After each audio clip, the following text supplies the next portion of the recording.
God in pain?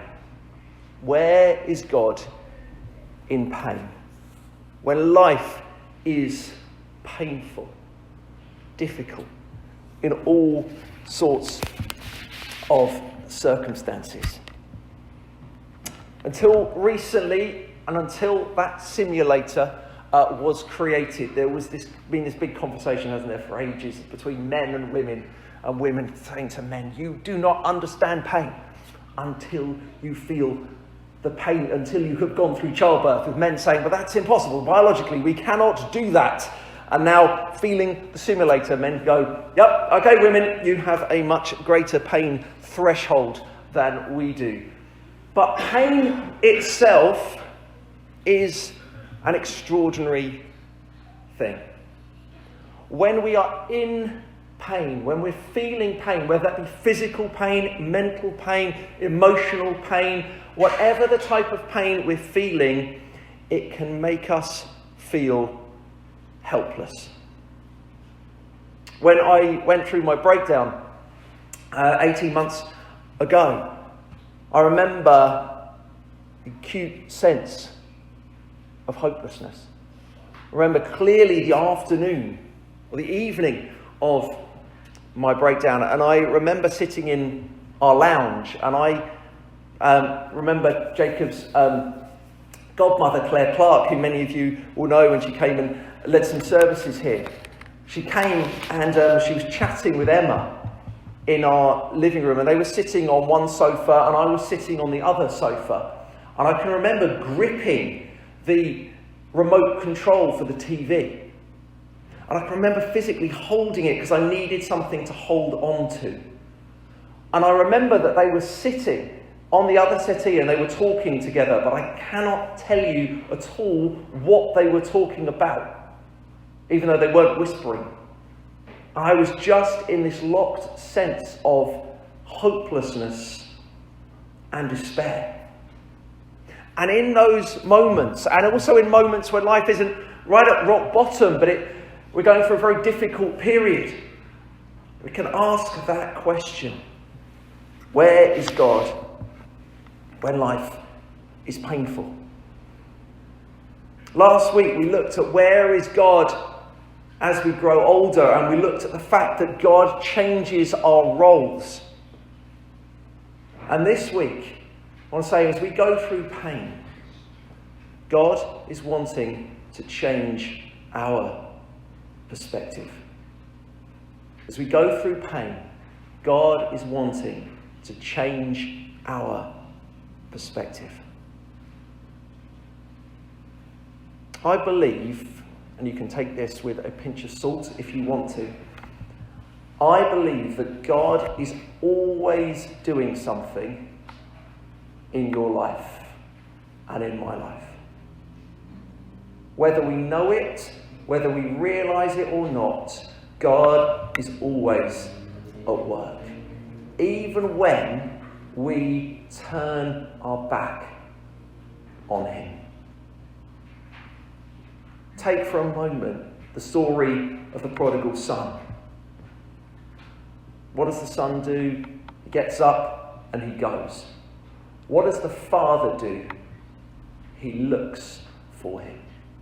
He waits for him. Even when we turn our back on God, God is doing something in our lives. And when we're in moments of pain and times of difficulty, God is at work. God uses pain to change our perspective. In that reading from Romans that Will read to us a few moments ago, it began with the children of God are led by the Spirit of God. Remember, at the beginning of Matthew's Gospel, Jesus is led by the Spirit into the desert, into a time of testing. Jesus is led by the Spirit throughout his life to the cross. Jesus is led by the Spirit to places of pain and difficulty. and does the same with us. And I wish it wasn't true, but it is. But when we go through times of pain and difficulty, God is with us. And God is changing our perspective. Pain is painful, but pain is not to be feared. The Spirit does not make us again a slave to fear. But by him we cry, Abba, Father. Changes our perspective. I will never forget a wonderful woman of faith, a lady called Mia, who I had the incredible privilege of working with over 20 years ago now. But I'll never forget her. I remember 20 years ago when I was going through a particular difficult time in life for a number of reasons. She said, Tim, get your head up.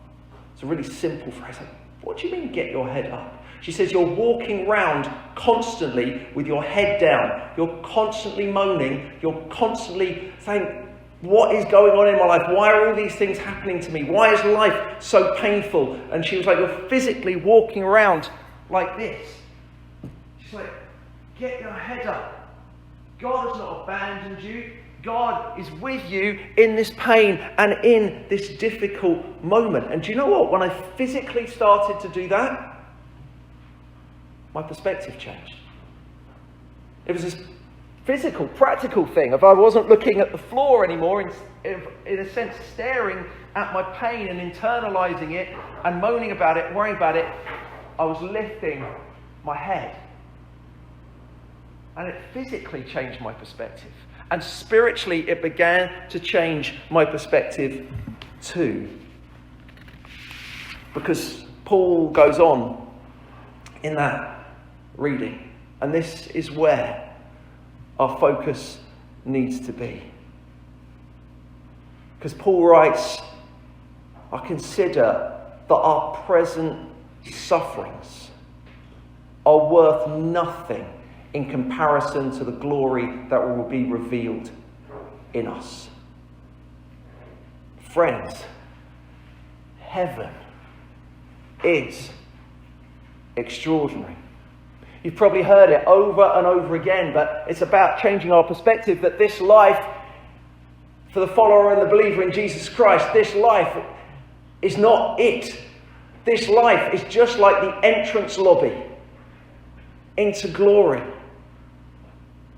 Our present sufferings are not even worth comparing with the glory that will be revealed in us. Other translation describes it as our light and momentary troubles. What are the biblical writers trying to do? They're trying to get our perspective on heaven. This was said by a very wise Christian several years ago, that as followers of Jesus Christ, we need to have our head in the clouds and our feet on the ground. Not denying the reality of life, but realizing that this life is short and our focus is on heaven. Peter writes, doesn't he, that we're aliens and strangers in this world as followers of Jesus. Why? Because heaven is going to be glorious and wonderful, and we cannot fully describe it or capture it. But that's where we're going. This life is light and momentary. Where is God in pain? He's seeking to change our perspective, to get our heads up. Your relatives that you love, your friends that you love, the relationships that you're in that are good, the hobbies that you enjoy doing, the things you get out of bed for in the morning are not worth comparing with heaven. Friends, the pain that you and I may be going through right now in all sorts of different ways will come to an end, and we'll be with him in glory forever. And the last time I checked, that's actually quite a long time. This is the entrance point to life. And the last thing I want to say, where is God in pain? God has gone before you in it. Paul writes that we are heirs, co-heirs with Christ. We are going to inherit everything that he inherits. And what did Jesus do? He went through suffering in order to receive his glory. He went through the most horrendous pain, the most horrendous suffering for you and I. God is with us in our pain and wants us to change our perspective, to realise that this is momentary, this is short. Fix our eyes on heaven. And as we look away from our pain and look to Christ, our perspective changes. Things change. And we realise again that he is truly with us. Let's bow our heads and let's pray together.